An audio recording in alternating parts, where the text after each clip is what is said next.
Nate, I've been with you since this thing first got started, man. I remember when MMAFA became a thing. I remember when this antitrust lawsuit became a thing. To have the pinnacle finally, 10 plus years in the making happen, that's got to be not just a relief, but a load off. It really is. Last Thursday, the judge kind of approved the settlement so that he likes everything. There hadn't been any major objections to it. We're going to move forward. And we started clapping right there in the courtroom. And it felt like the end of a very, very long fight camp. And finally, we got our hand raised. And now we got to get ready for the next fight because this was the Lee class, and now the Johnson class is going to be coming up. So the Lee class was 2010 to 2017.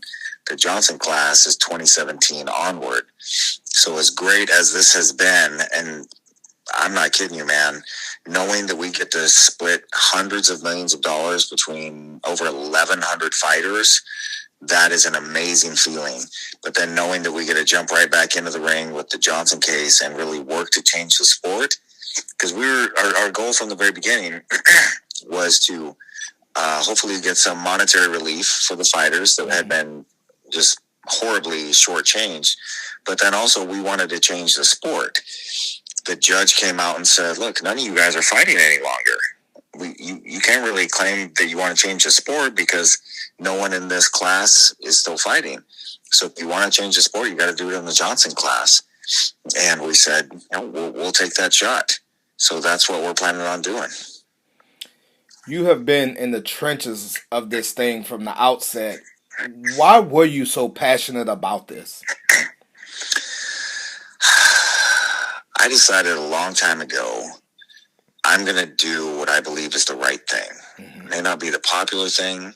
It may not be the best thing for my peace of mind or the quiet life that I want to live. But you got to stand up. You got to stand up and fight for what you believe in. Otherwise, you're never going to stand up. You're just going to get walked over your whole life. And at the beginning, there was just 6 of us that were willing to stand up. Carlos Newton, Kyle Kingsbury, John Fitch, Kung Lee, Javier Vasquez, and myself.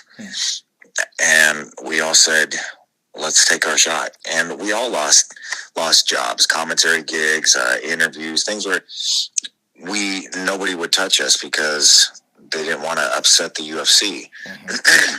But we all wanted to do what we believed was the right thing. And I'm not a fan of bullies. Every right that we have has been because somebody just stood up and said, no more. We're not going to take this any longer. And it's so amazing to me how much power we as the working class have.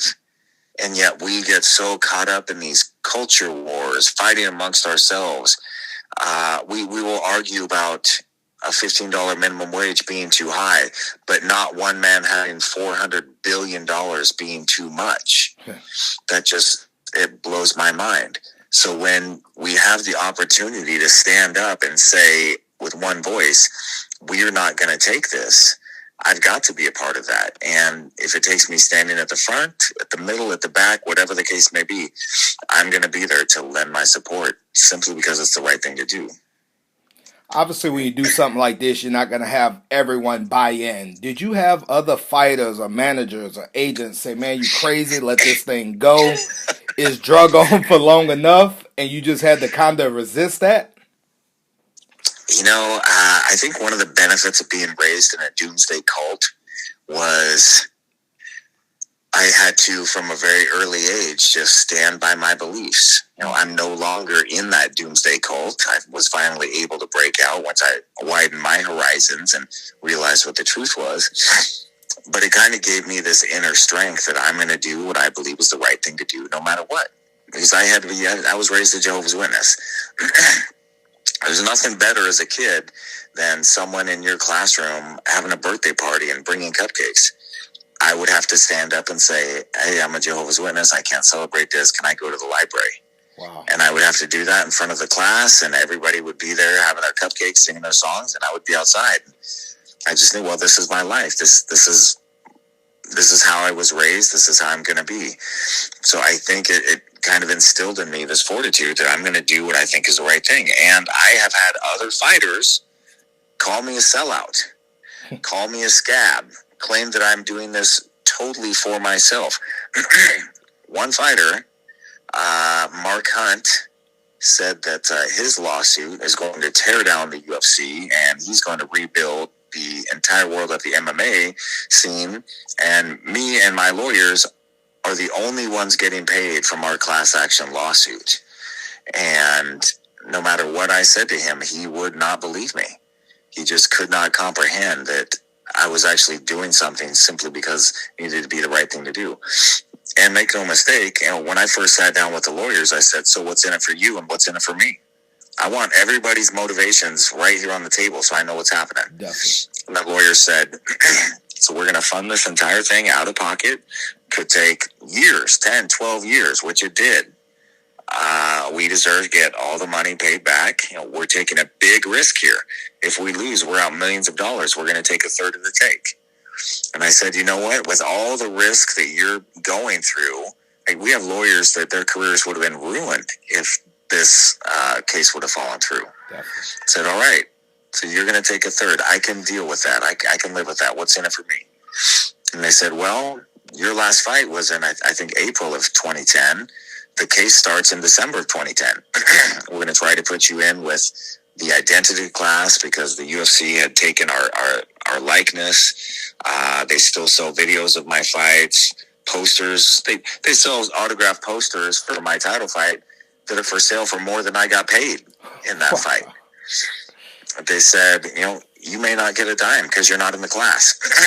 So I had to decide right then and there, am I going to do the right thing simply because it needs to be done, or am I going to do it for selfish reasons that I just want to get paid? And I had to come to terms with, I believe this is the right thing to do. If I can help others, I will. Now, so then I got kicked out of the lawsuit. The UFC made it their mission to make sure that I was not a part of this. But the lawyers saw my efforts and said, we're going to put you in as a consultant, and we're going to see if we can get you paid same as the other plaintiffs. And I said, I got kids, I got bills. I will take every check that you want to hand to me, and I will sign it, and I will cash it, and I will happily do so. Yep. But at the same time, I'm going to fight for what I believe in. And to see guys that are going to be getting much, much larger checks than me, who not only have done absolutely nothing to support this case, have actually been detractors on it. I hope that when they get those checks and they cash them, they realize, they were doing the right thing, and I was wrong. I've heard rumors about myself my entire life. People spreading lies about me. It just blows my mind how often I hear things like this. I'm like, dude, I wish my life was that interesting that I was committing these atrocities that you assume. One fighter said that I was getting $8 million out of this lawsuit. When I heard that, I was like, are you kidding me? If I was getting $8 million, I'd already be on a private jet going back home. Absolutely. No, that is not the case. I'm not getting anywhere close to $1 million. I'm getting the plaintiff fee, just like the other guys who stood up by themselves to face this down. So and we see agents. What's his name? Ari something, who was saying that our lawsuit is just a scam and only the lawyers are making money and we deserve what we got paid. And I wish every single one of his fighters would read that and ask themselves, is quote unquote my agent working for me, or is he working for the UFC? Absolutely. Because your agent is not supposed to be friends with Dana White. Dana White should hate your agent. He hated my agent because my agent worked for me. He wanted what was best for my career, not what was best for his.